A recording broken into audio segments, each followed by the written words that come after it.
Ekaso, Ekale, and you get to this is called Blodex TV. Don't forget to subscribe, like, and share.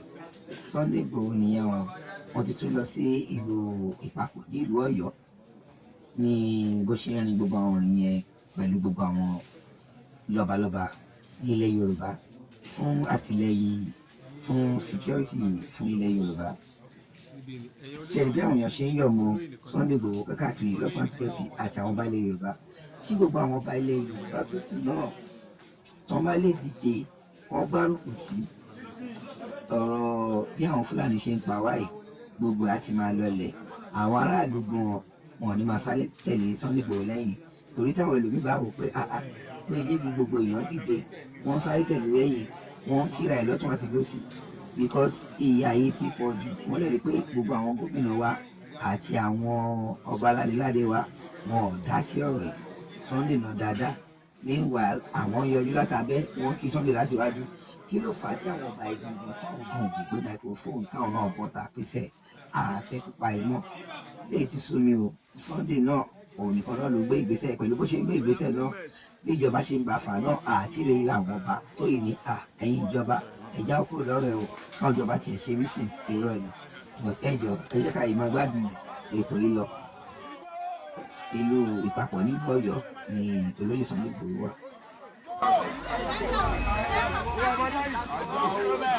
Ẹ̀sùn wájú lè máa lọ wájú.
Mamani.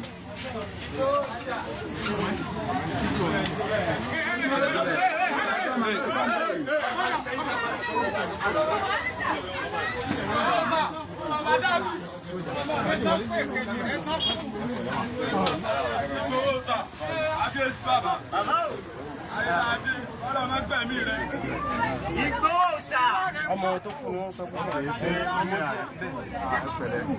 Ìgbà wo ló ṣaláì? wọ́n fẹ́ ṣàlàyé kó pẹ́ nínú Bọ̀dá dáadáa ń bọ̀.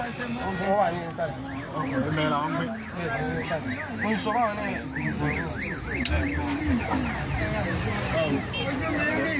ẹgbẹ́ wọn mú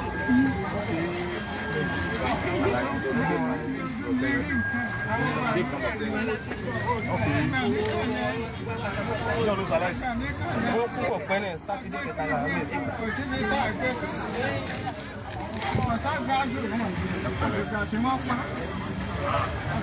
Ọjọ́ ẹ̀pẹ́ ni bọ̀dá tó pa. Mo ẹgbà. Ẹ mọ̀ sọ̀kò. Àti àsùpẹ̀ náà bá kó lẹ̀ ní a máa ń kú. Ọ̀dẹ́ tó pa. Ẹgbọ́n mọ̀ mọ̀. Ẹgbọ́n sọ̀kò. Ẹni bójú tó kọ́ mọ́. Ẹgbọ́n mọ̀ mọ̀. Ẹgbẹ̀rẹ̀.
Once again, Koiki Media bring closer to your doorstep. Today being 13th of September 2025.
Máa transfer fẹ́ káàkiri.